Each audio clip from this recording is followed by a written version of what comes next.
delivering on their mandate to protect and serve. And I also want to extend the word of appreciation to the members of the public out there who continue to give us information that help us to arrest these criminals. Without forgetting you as the media, a majority of the good stories that are talked about of the work done by the South African Police Service, it's as a result of your work that you continue communicating with the public and sharing our successes, and also showing us the areas where we are having challenges as South African Police Service, which help us a lot to improve our performance. And I would like to conclude my statement here today, and I'll be willing to take any questions if you so wish. Thanks so much. Thank you, PC. That was the brief statement and an overview. We will now take questions. Yes, the PC has got a notebook, so can you take the first round? No, we say you first. Can I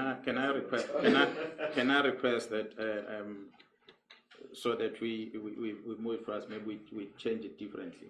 You throw one question, I respond to it. Yeah. And you come with another one, I respond to it. I can only do two languages.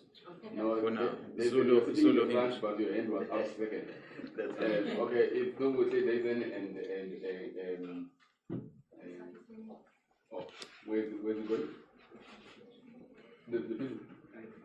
Oh. It's fine then. All right. No. Thank you, Colonel. Robert from December News from Africa. We just wanted an update on that, and we know it's too soon, but that hit yesterday, or the alleged hit on that Connect Nadia, who was representing SARS at a tax inquiry linked to Kzn. Just if there's an update on that particular shooting from yesterday. Yeah, well, the unfortunate incident happened yesterday, and thanks to, again, the security partners that we work very close with, who were in the immediate vicinity that responded quickly in order to prevent the further damage that would have been done to the advocate. We don't know what is the reason of that hit, but with the police, obviously the police responded to the crime scene, and we've decided to take the docket and give it to the DPCI so that they can investigate. And we are working very close with SARS in order to provide the necessary support that they need to secure the officials. We cannot speculate as to the cause, and we cannot accuse anyone for now.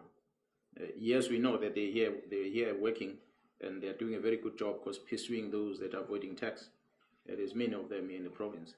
And we're going to make sure as law enforcement that we protect them and make sure those that are responsible for that attempt, they face the full might of the law. Jason?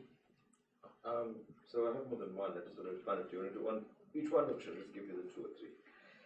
What would you prefer? Let's took one, so I can respond to it. Okay. No, the first one is around this issue of the fires that have been taking place around Kzn. I saw that the Premier said he had spoken to you about investigating whether there was arson involved there. I wanted to find out if you've uncovered anything in relation to that. There's been an unusual number of fires.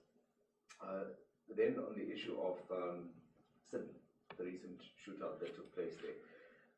When we were at the scene, we were told through our interviews as well with Colonel Chiunda that those suspects were involved in some hits within the construction industry. But what we were not told was what line of work the intended target was in. Was he also in that space, or if you are able to share with us what business he was in? And the last one is around the new minister and whether there have been any engagements, whether we're going to be seeing any change in policy perhaps, anything that's going to be different in how you are managing policing in the province as a result of the change in leadership. Thank you. Yeah, well, the linkage is with regard to, we'll start with the fires. The fires we're investigating, and I've reported during the press briefing that we had with the Premier on Tuesday, that there's quite a number of cases that we have, and they are across the province. it's a time of the year where we are going to experience these fires. So it's not strange that we're going to experience fires. Maybe not to the extent that Western Cape has, but they do happen. There are many reasons why these fires happen. There are only few.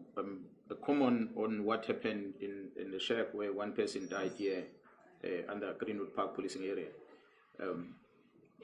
The cause of the fire, we don't know, but we know that it started inside the very same shack where the person died.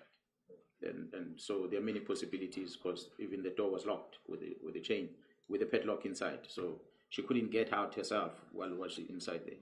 So she got trapped. So, and unfortunately, that fire spread to other places. And we've raised this thing as the police, that the number of informal settlements that we have in the province, it's especially the Teguini area, that policing area alone has got 17 informal settlements. I think they've got a record of all the number of informal settlements in one policing area. If one catches fire, the whole informal settlement burns. And we plead with leadership that they must help us and get rid of these informal settlements, because it's only them that are catching fires. Usually, we will hardly find a former structured house that catches fire and it affects the neighbors. It's only in informal settlement where we have that. Quite a lot of these fires also happen in the forest. Sapi has been affected the most, where fires will break out there. And of course, the one that made the news was the one that happened in Boston and Pumulov area, which we are still investigating. It appears that people that were they were on a hunting. They refer to them as poachers, but well, they are hunters, whether legal or not. That's what normally people in the rural areas, they survive from that. Some of the people, they just chase rabbits and everything that they find so they can eat. And while they were sitting somewhere feeling cold, and they made a fire, and that fire just spread. And they couldn't contain the very same fire themselves. So it became something else. So we are investigating those. We haven't necessarily seen anything strange in terms of these fires, as if maybe someone was behind it that we can be worried about. But we are investigating as a police, and hopefully, if we find those people that are behind it, we'll be able to send them to court. Regarding the Signam recent shooting that happened on Wednesday, we found firearms there, and we sent them to ballistics to be able to link with some of the cases. Through information and some witnesses that are coming up, they are pointing at some of the suspects that might be linked to some of the shooting incidents, which might involve some business people as well that are within a construction environment. But we cannot conclusively say that is the case until we conclude our investigation on that. So I'll leave it there.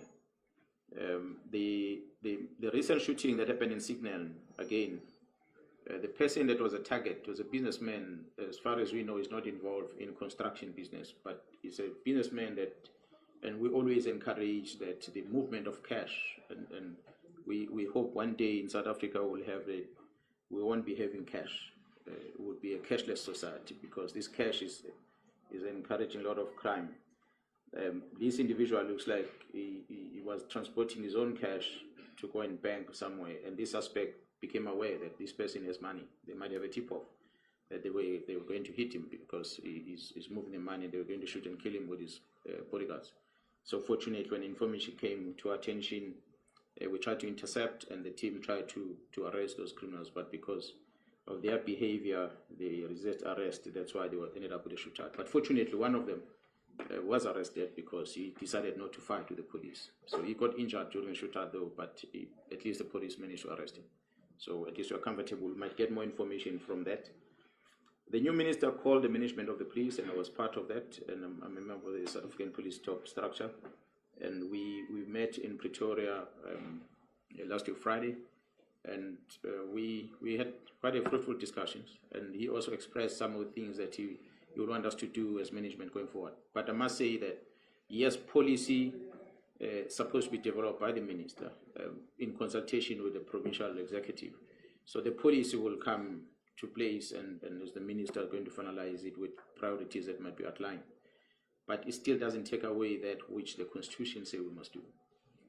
We have a task in terms of the Section 205, subsection 3 of the Constitution. We have to prevent crime, investigate and combat crime, and protect the citizen, yourself, and all the inhabitants of the Republic with their properties. It remains in there as a constitutional obligations that we have. So any policy that comes there can be change and priorities that can be developed by the minister, it has to be aligned with that. So we're not necessarily worried much about how we're going to be working going forward. I've said it before, regardless of how many times are going to be elections, there will always be South African Police Service. And the South African Police Service is mandated by yourself as the members of the public through the Constitution that we must do this task that is outlined in the Constitution. So it's encouraging to hear what the minister was saying to us last time, and looking forward to some direction, guidance that you can get from him going forward. Yeah. Thank you. You covered. I think we're done.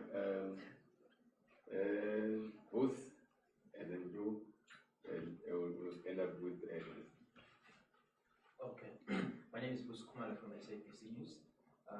Lieutenant General Mkwana has said that the scope of the political task team has been extended in that since April, they will now be investigating even the traditional leaders' killings. Perhaps if you can share with us some of the progress made so far. And also my second question is interlinked with that sense about the administration or administratively, we know that you now belong to